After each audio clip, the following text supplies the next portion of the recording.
there. I might just get you a little bungee cord and we'll go it around. But once you get to your destination, just drop these down. Just play around with it so it drops, it seats down like that. Yep. And then they tell you don't go too tight, so I'm just snug. Yep. Just like that. 1, 2.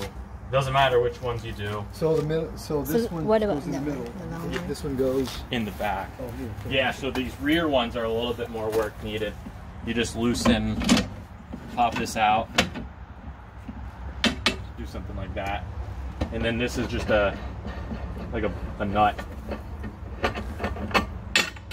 and then you take it, drop it like so.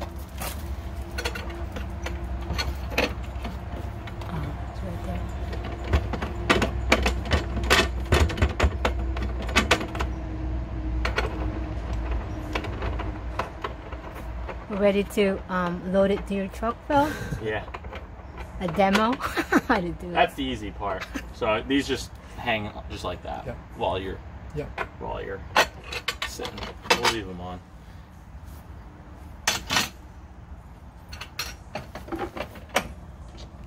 Put it back. And that hook right there is where the ties go for the. Correct. This here. The front and that rear. Yeah. Yeah. But they really say just don't over tighten these. Just snug them. Yeah. Watch your head on all those edges. The first year or two is really just to keep it clean. Luckily, there's not too much maintenance on here. This is all fiberglass exterior. There's no wax or coating on this. So if you wanted to, you can wax these or coat them with whatever. I'm just gonna help them stay cleaner. Once it's on the truck, I'll measure your height. So we'll know you're 12, 10, or 8, or whatever it is. You're up there, but you're not at legal height, 13.6. Those big fifth wheels and stuff you see going down the road are like 13 plus feet tall. But every now and then it never hurts just to crawl up on that ladder and make sure everything's on the roof. Make sure there's TV antennas, the satellite, stink pipe vents, stuff like that, because a little branch could do some big damage. And if it happens, just email me and I'll be like, oh, just use this turn-of-on patch and clean the air up good, and it's going to be a permanent band-aid and you're not going to have any damage. So from here on out, just really the systems and everything. So water fills up front here. Being a larger camper and how everything's set up, usually your fills and your drains are on this side of the camper, which most are on this. The water fills up front like this. So if you're filling the camper off the truck, you could just shove the hose in there. Nice steady stream. You don't want to put like high pressure 70 psi water blasting in there. But your fresh water tank is also right here. So instead of sitting inside and checking the levels, you can actually see, oh, the tank it's a third full right now. Yeah.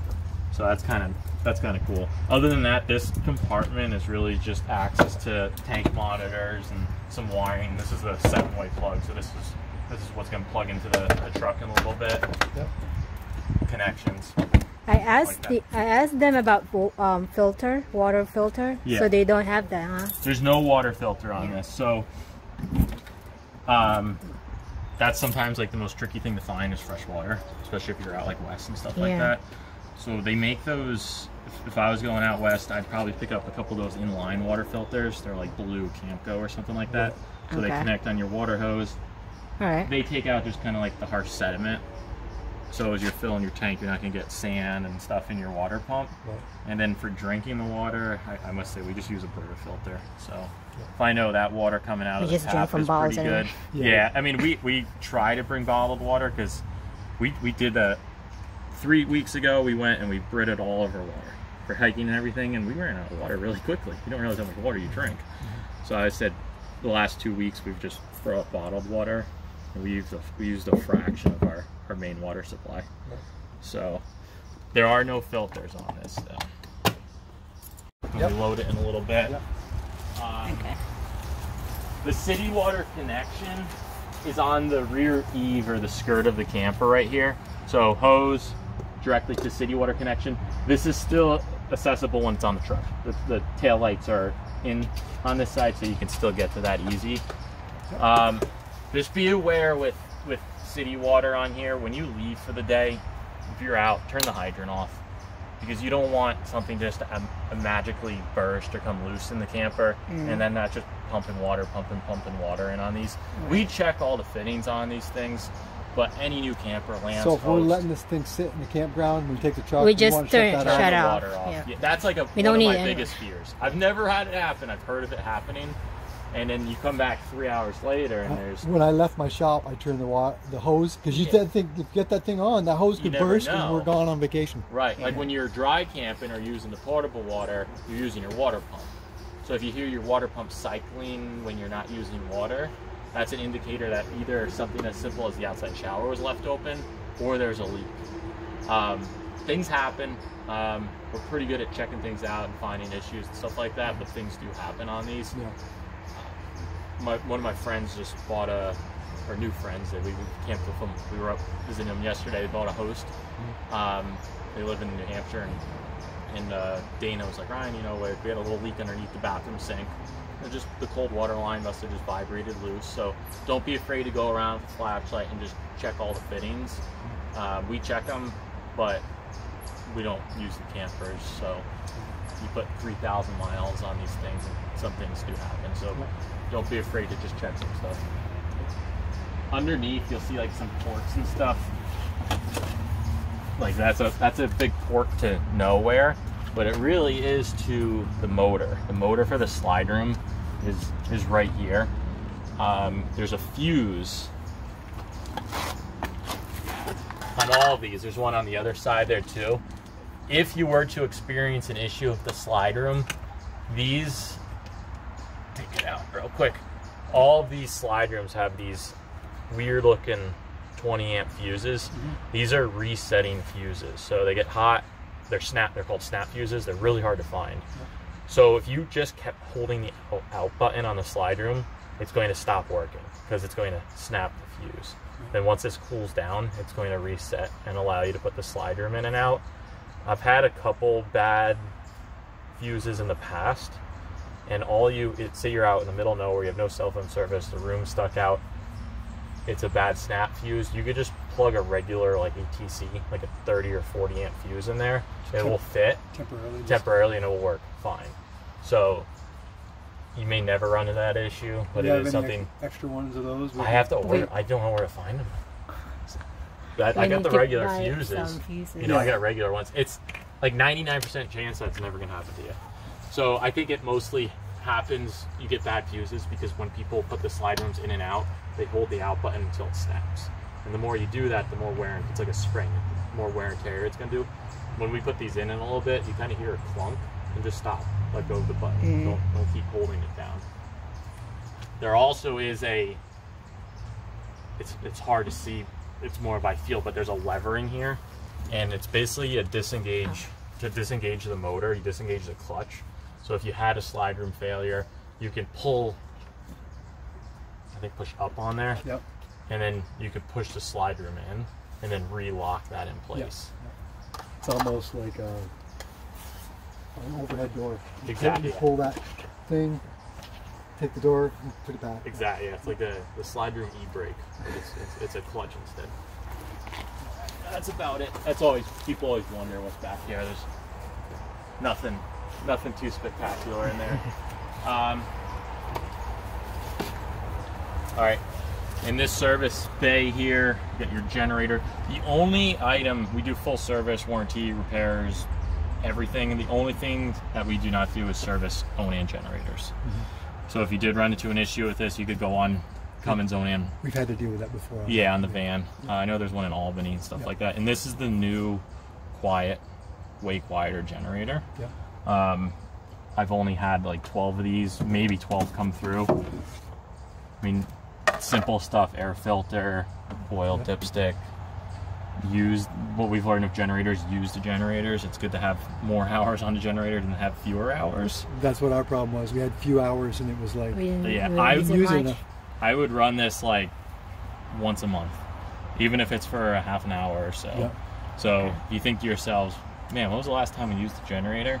Probably want to run the generator for a little bit. Yeah. There's a service on off. There's a breaker on the outside right here. So if you didn't have shore power, maybe the breaker got bumped. This on and off switch is mainly for service. You could start it from the outside, check the oil level, and then turn it off. But have you heard one of these run yet? Yeah. Yeah, it's plugged in.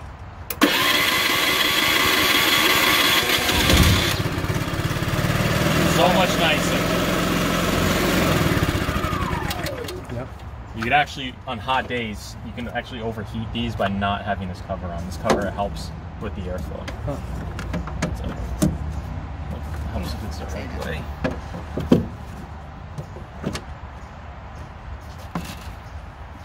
Cable hookup. Okay. 110 outlet. This is going to be the jack activation switch. There's a rocker switch right here. When we use the jacks in a little bit, we're going to press that button up.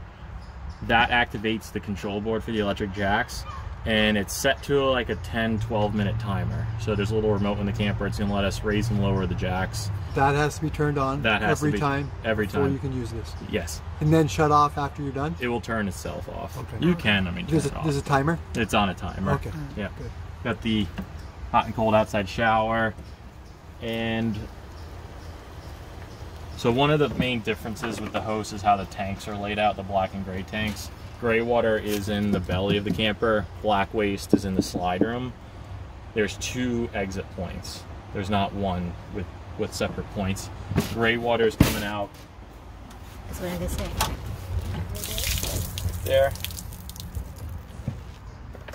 So we nothing in there now, but that's just your standard pull valve. Yeah. And a lot of times when these are prepped, like when they ship them, they have these like pulled out a little bit like that. So when you take the cap off, you get a little bit of water. So right. Put those in. A lot of people, I must say, with these hoses, because this is, well, you do have an exhaust valve here. They make 45, 90 degree straight elbows and stuff like that. That kind of help. So what's the hose we use for that? Is that this one? No, that's my shop hose. I'm gonna give you guys a new one. Okay. New camper, new hose. I feel that's right. Where does that go? Right in there. In this case? Right, yeah. So okay, we'll shove it through. right in. Yep. Yeah, that's a pretty long one. Like so. the old bumper style. Right, and I give so you. both the gray and it's the same. It's the hose, same right? hose. Okay. So when you're doing, I always give you guys a couple goodies on these. So when you're doing a drain, I'm gonna give you a clear 12-inch straight adapter. It just makes draining the black tank so much easier. So it's gonna stick out and it's clear so you can see everything. So you know when it's empty. And this, yeah, and this bar valve right here is supposed to pivot up. So I always pivot it up, take the cap off, because you just never know if this got bumped or something like that.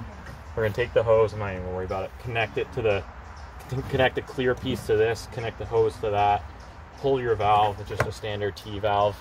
Everything's gonna rush out. That end is clear also, so you could just wait until everything's clear. We do have a black tank flush on the slide room as well, so if you have the flush, you can connect a hose, connect this, while the black tank valve is open. That's awesome. Run it for, you don't have to run it for hours, run it for like less than 5 minutes. Turn the water off, let that finish dripping, close it, tap back on, and then I just angle that up. We had no way to flush our other one. Yeah. We had to constantly use that stuff in the toilet, dissolving stuff. I'll give you some toilet chemical. You also want to use toilet chemical. So if you have the flush, your hose is basically clean, but you just keep that hose and then connect it to the gray water and drain your gray water if you're at a campground. If you are at a campground, it's okay to have your sewer hose directly connected to the gray water with the gray valve open.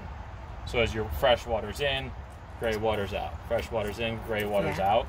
Just continues. Say you're there for a week and your black tank is at 90%, it's time to drain it. Just connect the hose. If it's at like over 75%, your black tank flush really isn't needed. There's so much volume in there, it's just going to rush right out of the camper. And then tip that up, close this. This is kind of like a little funny quirk of these campers. This compartment is actually an upside down battery box. So some campers, they use this. This is just a battery box tray. So this would really be like that. batteries in here. So Host was like, oh, that's a perfect compartment for the black tank drain. So you can use this for like gloves or whatever you want. You know, some hand wipes, bar of soap. Yeah, some hand sanitizer, stuff like that. So kind of funny. Everyone's always like, "What's that?" No, it's an upside down battery box. That's all it is. So where can we put the hose?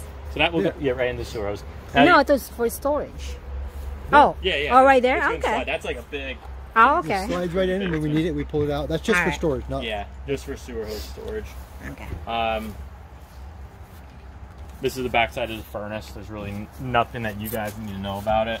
Intake, exhaust vent. It's a good hand warmer when it's cold out. If there was an issue with the furnace, this whole cover comes off. Sail switch, limit switches, control board, all the good stuff is right here. We don't have to pull it out. Yep. This is your power cord. So if you go to a campground, they're going to ask you what your service is. It's a 30 amp system. 110 volt, 30 amp. You can go from 50 down to 30. I don't have those adapters. I got adapters. You got one? Yeah. Okay. The good one to have is that 30 to 15. So if you were to go to like a friend's house or back at home, you could plug this into a normal outlet. You just don't want to like run the washer with the air conditioner and everything at once. But plugged into 15 amps, you can run the air conditioner. AC is like 8 amp draw, 10 amp draw. But mainly your battery charger's on. So before you leave, you're 100% charged. This is your power cord. What's this? Is this storage for this maybe? Or? Yeah, so this is kind of neat because you guys got the off-grid package. What they do is they shorten the basement tray a little bit, and they put that big divider up there. Yeah. On a regular hose, this is the battery compartment. So we can only put two like 6 volt or smaller 24 amp, 24 batteries. This is all storage now. So I do this often. People want these packages installed, and I'll do them here sometimes if I got time. I move the batteries, put the inverter up front. I gut this, and then I just call this like good dirty storage. It's a good place to put wood blocks for the jacks, right? Sewer hose accessories. The thing with the hoses is like these elbows. Will your gas just stuff like gallon extra put gas. in there? So whatever you want. Dirty, wet storage, which is nice to have on these. Yeah. That's where the battery box would be. These plugs for the jacks are kind of sensitive. That's the ground wire right there, and it happens. We do it maybe once a year. It's a cold day. We're washing the camper with a wash brush, and we accidentally bang that, and then we have to put a new cord on. So I've taught most people here just to unplug these while you wash the camper, and then you don't have to worry about that breaking. But make sure you plug the jack motor back in, because when you're raising it, and if one's not plugged in, the thing's gonna do some funky things on you. Is that the only one that need to be plugged? Got all 4 on here, but they're all good. I've already checked them. So what do? You unplug it? Yeah, just while we're washing it. And then just put this over there? You can, yeah. It's a waterproof cap. But it is. If you get a little bit of moisture no in there. problem there, too. Yeah, no problem. Okay. It's never fun when you break one of those off. Well, I can imagine, you're washing it with a brush, something to bump that. And it's cold out, especially. Yeah. Okay. That's the exhaust for the generator. I'm gonna stand over here so I can kind of describe what's going on down here. You guys, like, if everything's working properly, you really don't have to worry about the electronics or anything back here. We have hot and cold low point water drains. So basically what they do is they put a faucet, let's just call it a hot and cold faucet, at the lowest point of the water system. So as I did that, the water pump kicked on. Yeah. That's good for storage. Or if you get nasty water somewhere, you could turn the water pump on, open up the faucets in the camper, open the 2 hot and cold low point water drains, and most of the water just drains right out of the camper. There's a fresh water drain valve. This one is hard to see, but there's a small one right there. That's just a freshwater drain valve, all gravity drained. So my rule is like a week. If we're not using a camper for a week, open, and we drain out most of our water. And then we put good well water back in, and then we drain it. When we come back from this trip, we're going to need to have just this drain thing everything. Weatherized, right?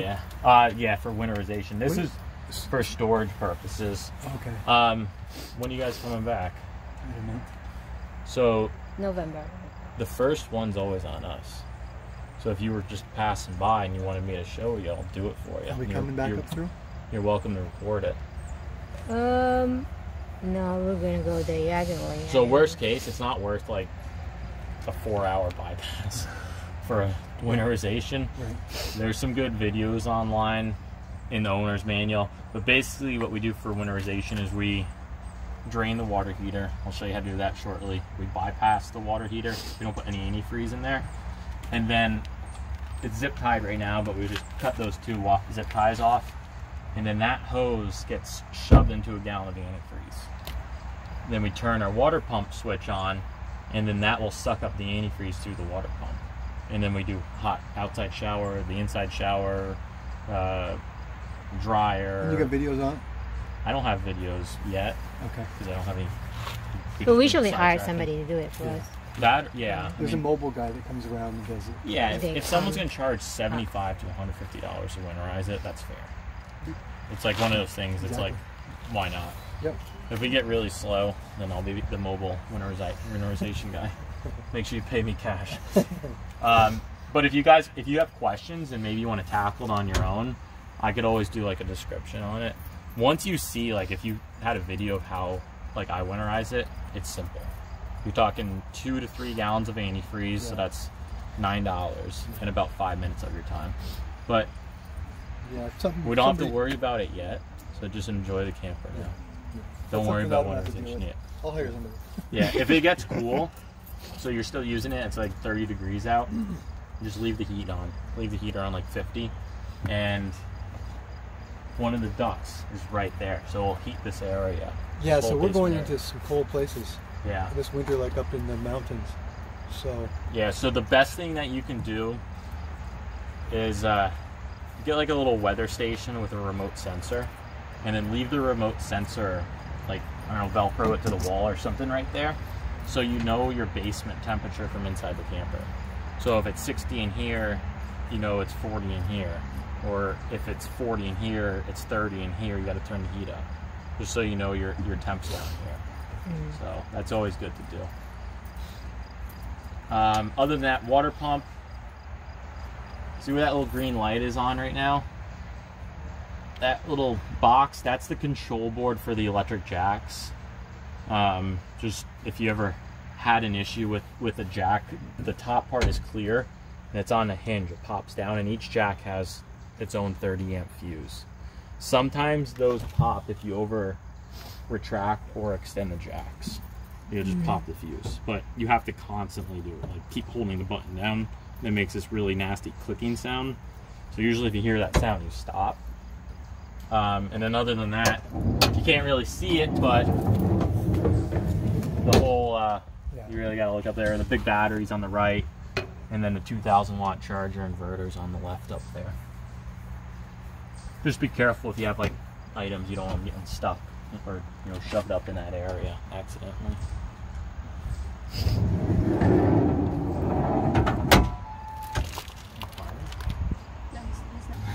LP on here, so both your 30s are full. We'll top these off for you. With a dual, this is your dual stage regulator, so back tank, front tank.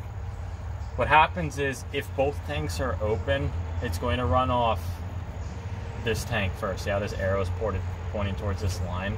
So it runs off the closest tank first. This tank goes empty.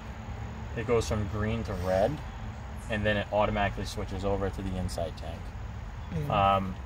It's a really old school system. You're not checking this daily, so what most people do, I gotta say with these, is we leave this inside tank closed, which it is right now. So a month and a half from now, your water heater doesn't work, your stove top's not working, you're halfway out of propane. You're not out of propane. Just go in and open that tank up. Still have a backup. Get this one filled or exchanged in a couple days. Close that inside tank. I run two. Don't even worry about touching anything here. Right. I run 2 20s in my camper, and so we're going like this: one a little bit, one a little bit, one a little bit. Yeah. That inside tank I maybe change 2-3 times a year. So we just you'll be surprised, especially having a compressor fridge, how long these tanks actually last. Keep that logbook too, so you know. We went X days with the propane.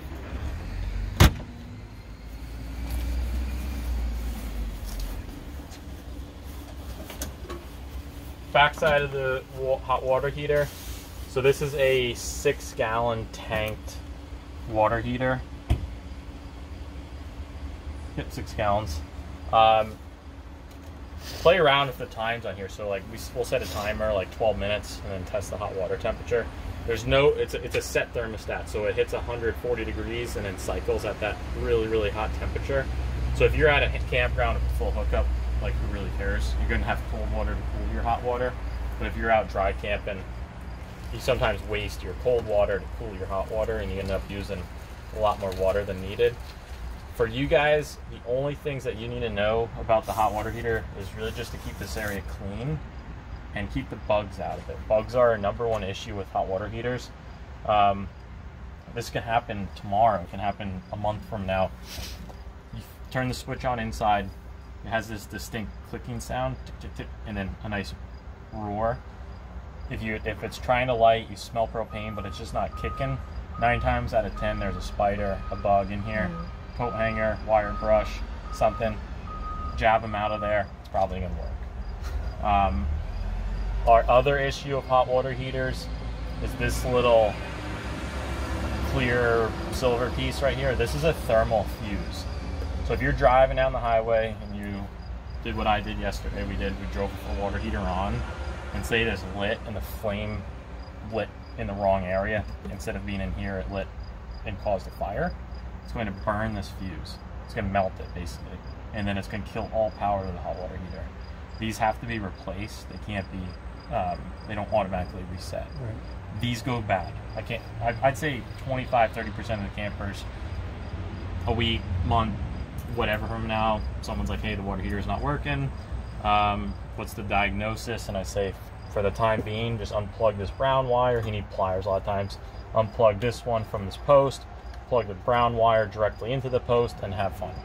Turn the water heater off when you're driving. And then you can buy 10 of these thermal fuses for $9 on Amazon or something like that. So, okay. To drain. So what is that white? This is the drain plug for the hot water heater. Okay. The only way to drain the hot water heater is to take this cap off. I was gonna say the same thing. Yeah, just like ours. It's a 1 1/16 socket. Yeah. Make sure the water pump's off. Take the pressure off here. This is a pressure release valve. Everything get wet. Take that plug back. Don't stand right here. Yep. Just stand back. They made this design easier. So the older ones, it was like you either had an anode rod or you had like this little cap, and it was a pain to get on. That's male threads with a female cap. So it's a lot easier just to get your hands in there and then snug it down with a 1 1/16 socket.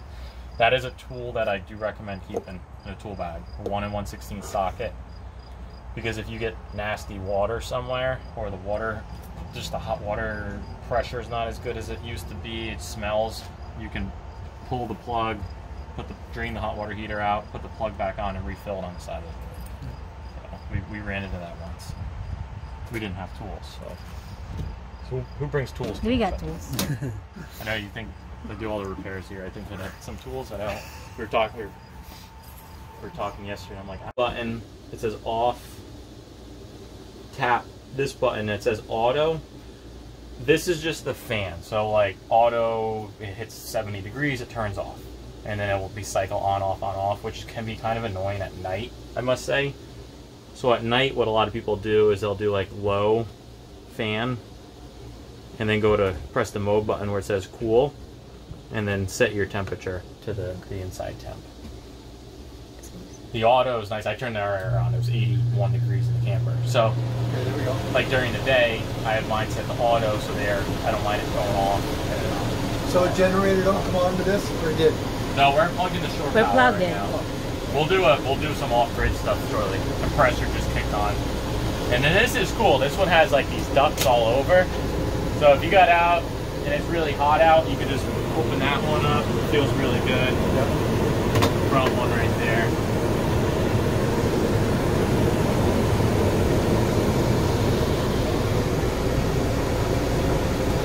Air conditioning and then the furnace. it's on 90. Turn it down for you guys. So there's the furnace running. Okay. And then off from here. And then this guy's obviously, this is a little fireplace too. Does produce some heat.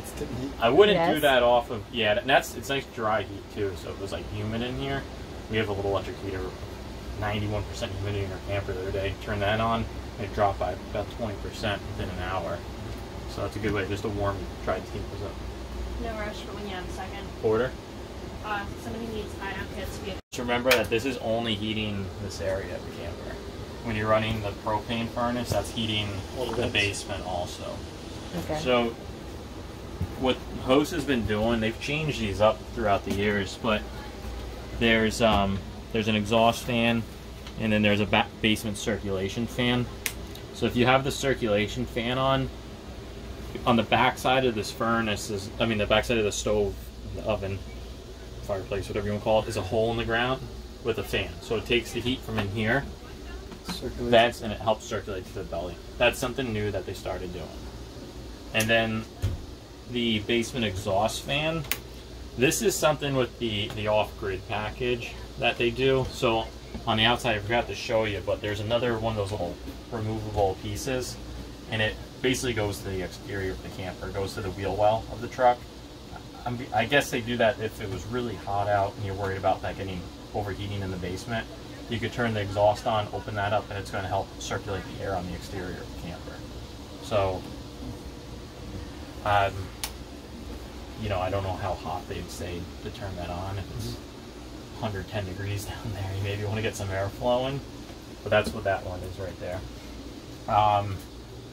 We'll unhook this from shore power shortly, and we'll run the inverter, we'll run the generator, stuff like that. Water heater switch is right here. So right now it's on. We could turn that off. We need to have that on. The range. These sparkers are pretty sensitive, so it's only meant to go clockwise. If you go counterclockwise a couple times, you'll break the little sparker knob. And I got a real easy fix for it. Just get some super glue, dab it in there, shove that on, let it sit for 20 minutes. You just fixed it. And it gets a little tricky because to light the burner, you have to go counterclockwise and then go clockwise. There we go. Just like that.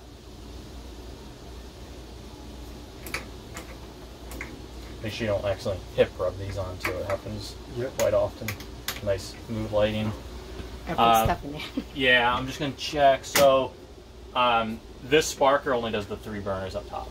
To do the pilot for the oven, you have to, it's a traditional oven, so you gotta do pilot, hold that in, light the pilot with a lighter. Pilot's lit, set the main temperature. You want, let this run at broil for like 20 minutes before you use it. And you're gonna get all the oils and excess paint and such off. Run the fan, it's gonna smell in here.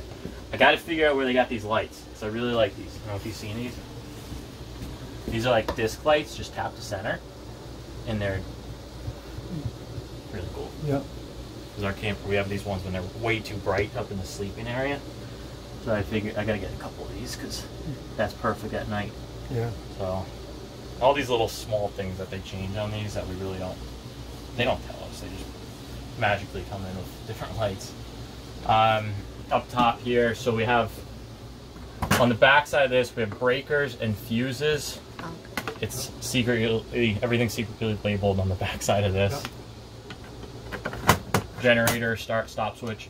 Now the inverter, the charger, shore power, the generator, everything's ran through transfer relays. So if you accidentally started the generator plugged into shore power, you're not going to do anything. You're not going to damage anything. It's going to default off shore power. You're basically just unnecessarily running your generator. This right here, there's a whole bunch of electronics that comes with that off-grid package. This is the solar charge controller. This is just showing you what only the solar panels are doing. So we're fully charged right now. That's basically bringing in 64 volts because all the panels are parallel with each other. This drops that down to the proper voltage for lithium-ion batteries.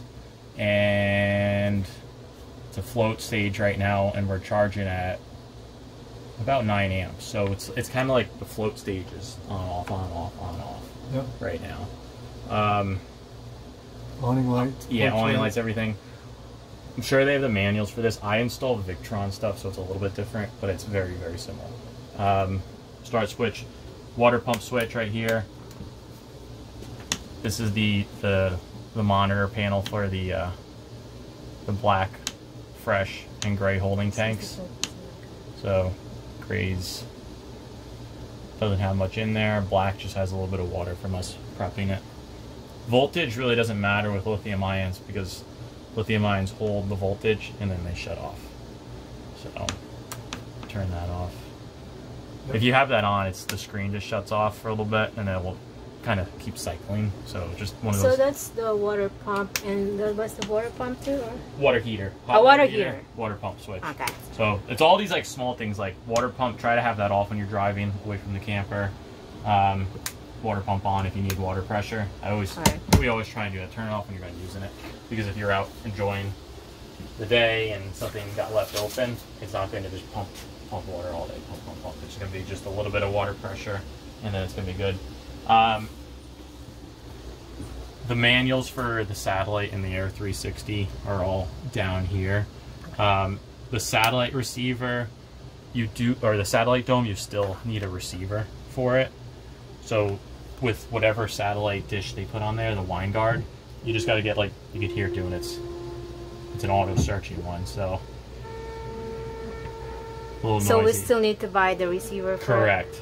And there's a couple different receiver boxes that work with that wind guard. You just got to make sure you get the right one for North America. Like a Radio Shack kind of a. No. We have this before, but we sold it. You might have. We already sold it. Yeah. The box one, that's the receiver. Right, and then you pay for the subscription, stuff like that. So you just have to make sure that one in the owner's manual they'll have a list of the capable ones. So you just got to figure out which one. You don't need like this huge one. You might want to do. I think they make small ones that you can pay monthly instead of like a yearly subscription, which makes sense for an RV. And then the Air 360 is that's the gateway is that the router. Wi-Fi? Oh. Yeah, that's the Wi-Fi router there. So that one we don't need to do anything, just turn it on. Yeah, turn it on and supposed to pick up the signal more. Okay. I'm gonna unplug this real quick and we'll play around with the fun stuff.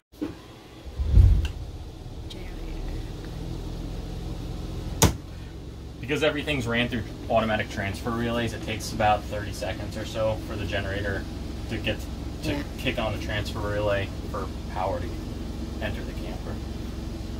That should turn. Like in an RV, I have to wait. Like. Yeah, so it's really completely normal for there to be a pause.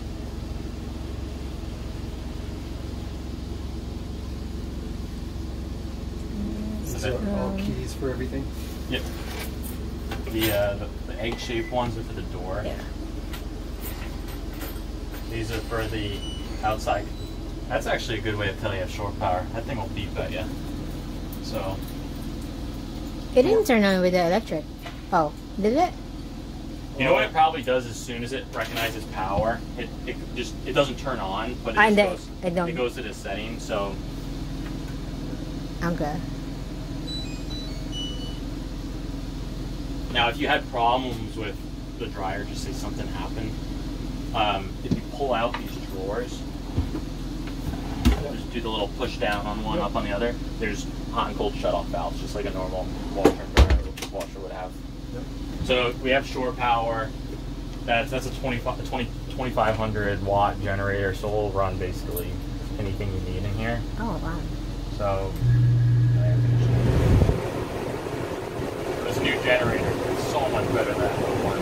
It's like the old one is like so if we're in a parking lot at Lowe's or something like that, we can use the amenities. Right. Yeah. So just the generator. Nice when the generator's on, you're running your AC appliances, but you're also charging the battery. So you're doing everything. Whereas when we run the inverter shortly, you're discharging the batteries only, unless the sun's out.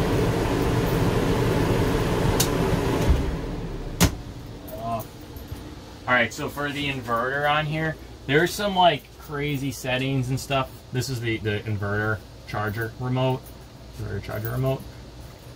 The only button that you guys really need to worry about is this top one, inverter on off. The settings are already set. You can look into some like what power draw and amps and watts and stuff are. So you turn that on. Microwave turned on. Washer turned on. It turns on right away. Automatic. So right now we have 110 volt power in the camper. Through solar. Through the battery, the inverter is converting 12 volts into 110 volt power. The solar doesn't run anything. The solar is just going to keep the battery charged as long as the sun's out. Okay. So for example, if we turn on air conditioner,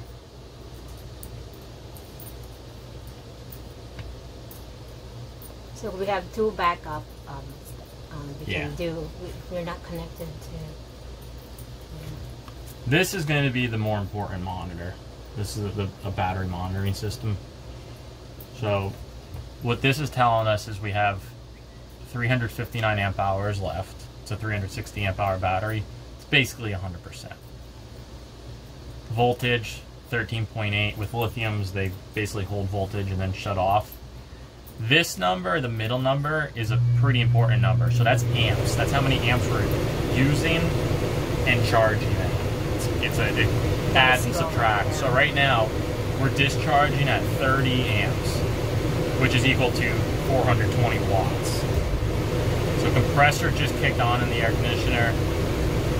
We're discharging at almost 80 amps rated.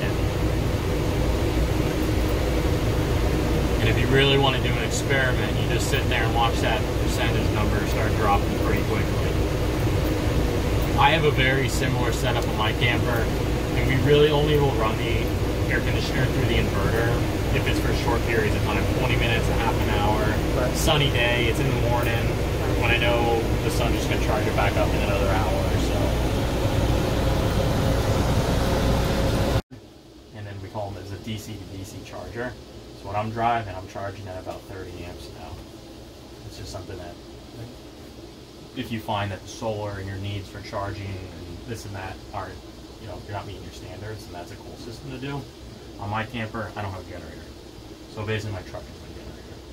So all these little cool things you could do. When you guys are done using the inverter, just turn it off. Because even with everything off in here, and this is still on, you still have a pretty small parasite draw. So it's a good idea to just turn things off when you're done using them, and then just turn them on as you need an outlet. As you need, if you want to use TV, you need outlets in the cab over, stuff like that. I like that. That's a good indicator to have short power. I really, and if you want to look into the settings, and you could set. So even if we're alarms and stuff connected, like that. hook up to the electricity. If you're hooked up to short power, this is off. Oh, off. Okay. Yeah. Nothing you have to do. The charger side, the battery charger side, will automatically turn on. Okay. So really, this is just for that off-grid, parking lots, middle of nowhere type deal, where you don't want to run the generator. So right now we're charging, we're 3.8 amps, charging just off the solar panels. Simple stuff there. Good. There's a hidden switch right here for the digital TV antenna on the roof. If you want to use the TV antenna to pick up local stations, local broadcasting, that has to be on. Mm-hmm. If you're at a campground with cable and you have the cable hooked up, that has to be off. Okay. Or else it will always default to air. Right. Antenna, cable, or just turn it off when you're not using it. Yep. Little lights like that always drive me crazy.